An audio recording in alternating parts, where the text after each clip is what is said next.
cet arbre-là. Déjà, c'est laquelle de feuille? Regarde.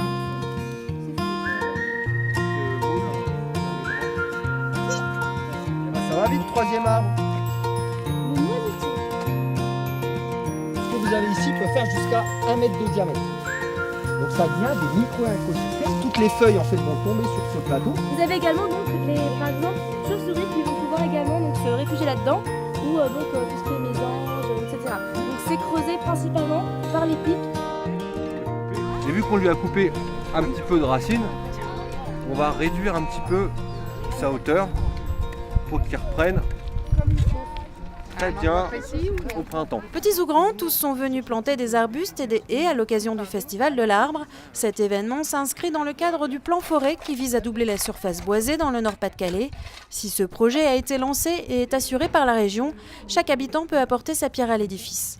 L'idée, c'est d'associer les gens en les considérant comme des jardiniers du paysage, de leur paysage, de leur environnement de proximité. Donc un enfant qui vient avec sa famille, planter un arbre, c'est extrêmement ludique, c'est ce que vous disiez. Et à travers ce petit geste simple, eh bien, il y a quand même une multitude de choses et de messages qui vont passer. Voilà. Et donc, en définitive, à la fin de leur journée, on va se retourner avec ces gens-là, à la fin de leur atelier, ils vont regarder que ce qu'ils ont fait, ça ne se regarde pas sur un écran plat, ça se vit, et c'est là pour longtemps. On va pouvoir aller le planter. D'accord ? On a coupé les racines des arbres et un peu les branches pour que ce soit plus équilibré. Et alors après on les a plantés. Ils nous font l'air, la possibilité de vivre. Et qu'est-ce qu'on fait après, ma chérie? Il y a plein d'enfants, c'est important de leur apprendre que la nature c'est une chance et il faut la préserver, il faut l'aider. À partir du moment où on est parent, on doit être responsable et voilà, donc c'est pour ça qu'on plante ici et préserver toute cette biodiversité pour les oiseaux, pour nous et puis pour l'avenir.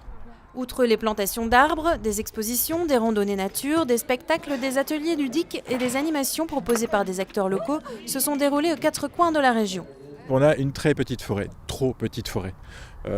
Avec insuffisamment de forêt, on perd beaucoup de services, comme je l'évoquais tout à l'heure, de services écosystémiques, parce que ce qui va nous permettre de réguler le climat, de stocker du carbone, on en a besoin par rapport au dérèglement climatique, de s'adapter au changement climatique, d'avoir des sols fertiles, d'épurer l'eau, d'épurer l'air, de prévenir des inondations, enfin un certain nombre de services, y compris culturels, de loisirs, de détente, de sport, et on n'en a pas assez.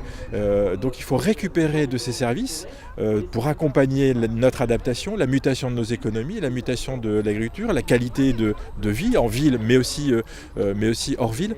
Donc c'est reboiser de manière importante, de doubler la surface forestière d'ici une génération et demie, parce que ce que je vous disais précédemment, c'est qu'un arbre, ça met du temps à pousser, donc il faut vraiment anticiper.